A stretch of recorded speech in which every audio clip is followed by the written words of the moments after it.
Hello everyone, welcome to the part 3 of our pre-course tutorial where I will show you on how you can set up and install our Amazon Chrome extensions because it is very important and crucial for us in our training and also kapag mayroon na tayong mga client. So these are the list of Chrome extensions that we need to install. Ayan, so ito yung mga list. So ayan, so madami siya. So, ayan, I will show you na on how to install all of these Chrome extensions one by one. So, una, open muna tayo ng new tab. Let's open a new tab here sa Google.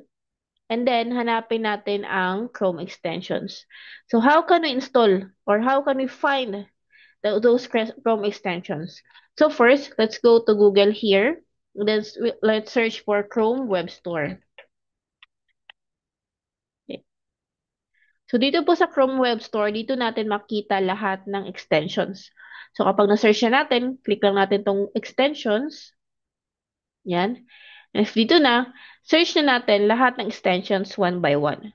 So, ano ang ating pinakauna? Okay, so our first one is LastPass.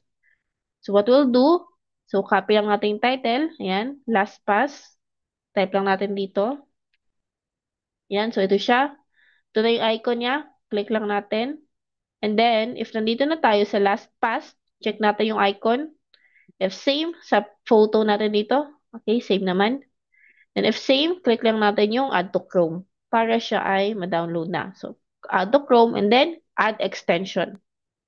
Then after none, it will automatically be downloaded.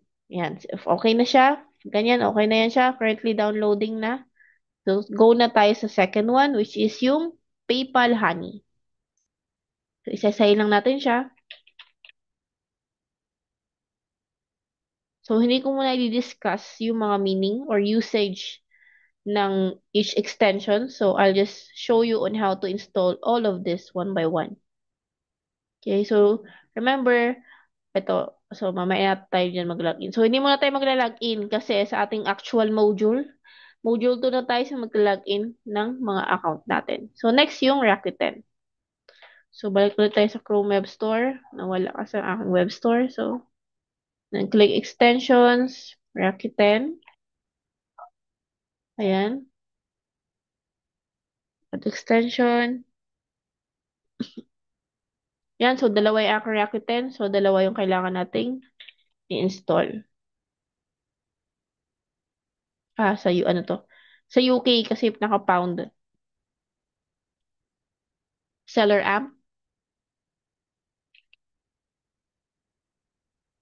Yan, click lang natin to. At to Chrome.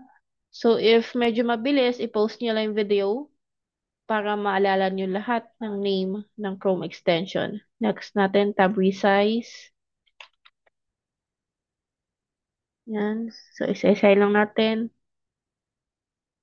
The next is Urban VPN. Ito siya, yung pinakauna. Yung U, ang kanyang icon. Yan, add extension. Then let's go to the next page. Amazon Quick View by AMZ Scout. Close lang muna natin to mga nagpa-pop up. Ito siya. Add to Chrome. Extension. Then next one. Qpert.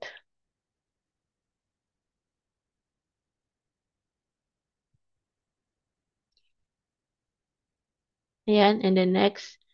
DS Amazon Quick View.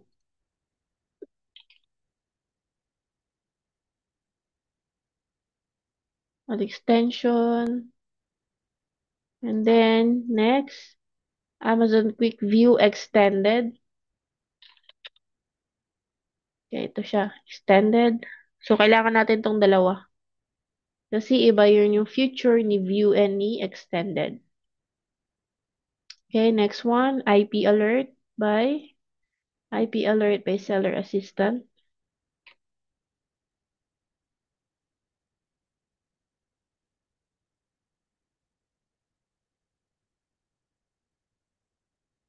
Ito Chrome. Then next natin is Kipa.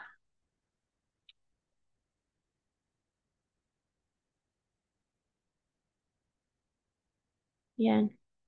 And then, dahil add pa tayo ng isang special extension is McAfee. I don't know if nandito siya. Ito. Okay, dito tayo sa anti-tracker. Ito. Chrome. Ayan, if okay na lahat, open ulit tayo ng new tab. Close lang natin to. Open tayo ng new tab. Let's open a new tab. And then, hanapin natin yung extension icon. So, saan ba siya? Siya yung jigsaw icon malapit sa bookmark button. So, dito siya sa search bar. Makita natin yung search bar. Mayroon siyang bookmark button, itong star. Then, katabi, mayroon siyang jigsaw icon. So, ito yung extension. So, click lang natin yung extension icon. And then, what we'll do is, if we will pin all of these extensions. So, click lang natin yan. And then, pin natin lahat-lahat. Ayan, pin lang natin isa-isa. Ayan. And if okay na, so, ayan na. So, all good na. It's all good. Ayan. So, ito na po yung lahat ng ating mga Chrome extensions. So, thank you everyone.